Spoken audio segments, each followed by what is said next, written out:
30 वर्षापासून आपल्या कुटुंबासह राहणाऱ्या आदिवासी कुटुंबांना जागा खाली करण्यासाठी धमकावणाऱ्या शेतमालक आणि 2 ग्रामपंचायत सदस्यांवर अॅट्रॉसिटी ऍक्ट अंतर्गत गुन्हा दाखल करण्यात यावा अशी मागणी भीम आर्मीच्या वतीने करण्यात येणार असल्याची माहिती भीम आर्मी जिल्हाध्यक्ष रितेश तेलमोरे यांनी माध्यमांना दिली। मंगळवारी आदिवासी संघटना आणि भीम आर्मी जिल्हाधिकारी आणि पोलीस आयुक्त यांना निवेदन देऊन आदिवासी कुटुंबांना न्याय मिळवून देणार आहे।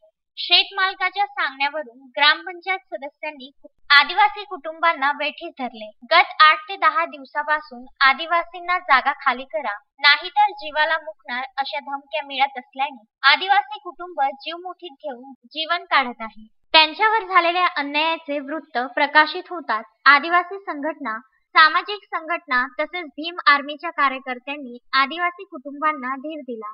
5 डिसेंबर रोजी भीम आर्मीचे जिल्हाध्यक्ष रितेश तेलमोरे यांच्यासह कार्यकर्त्यांनी येऊन आदिवासी कुटुंबांची भेट घेतली। त्यांना आधार देत सर्वांनी एकत्र येऊन लढा देण्याचे आवाहन केले। मंगळवारी आदिवासी संघटना तसेच भीम आर्मी एकत्रितपणे आदिवासी नागरिकांना घेऊन जिल्हाधिकारी आणि पोलीस आयुक्त कार्यालयावर धडक देणार आहे। गरीब आदिवासी कुटुंबांना धमकावणाऱ्या शेतमालक, ग्रामपंचायत सदस्य यांच्यावर अॅट्रॉसिटी अंतर्गत गुन्हे दाखल करून त्यांच्यावर कायदेशीर कार्यवाही करण्यात यावी अशी मागणी निवेदनातून करण्यात येणार आहे। आदिवासींना जर यापुढे त्रास देण्यात आला तर कुणाचीही गय केली जाणार नाही असा इशारा सुद्धा भीम आर्मीच्या वतीने देण्यात आला आहे। यावेळी रितेश तेलमोरे, कैलास नाईक, संजू थोरात, प्रफुल्ल डोंगरे, गणेश सचान, आकाश इंगळे, ऋषिकेश कावरे, ऋषिकेश मानके, सुरेश वानखडे यांच्यासह शेकडो पदाधिकारी उपस्थित होते। आज हे आमचे बांधव आहे आदिवासी समाजाचे, यांच्यावर अत्याचार होत आहे आम्हाला माहिती पडलं।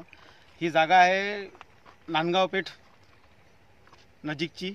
येथे यांच्यावर ग्रामपंचायत सदस्य आणि शेतमालक काही यांचं जे नाव आहे यांनी यांना जीवे मारण्याची धमकी आणि हे माझं शेत आहे आणि तुम्ही इथून लवकर निघून जा, कुठे जाऊन मरून जा आणि माझ्या शेतात तुम्ही राहू नका असे ग्रामपंचायत सदस्य आणि हे शेतमालक यांना धमक्या चालू आहे। आम्ही तुम्हाला जीवानं मारून टाकू, आम्ही JCB आणू आणि तुमच्या घरावर चालवून देऊ। हे लहान लहान लेकरं आहे यांच्यावर हे असे अत्याचार होता कामा नये। आम्ही आता याची दखल घेत आम्ही मंगळवारी CP मॅडम आणि कलेक्टर मॅडम यांना निवेदन देण्यास जात आहे।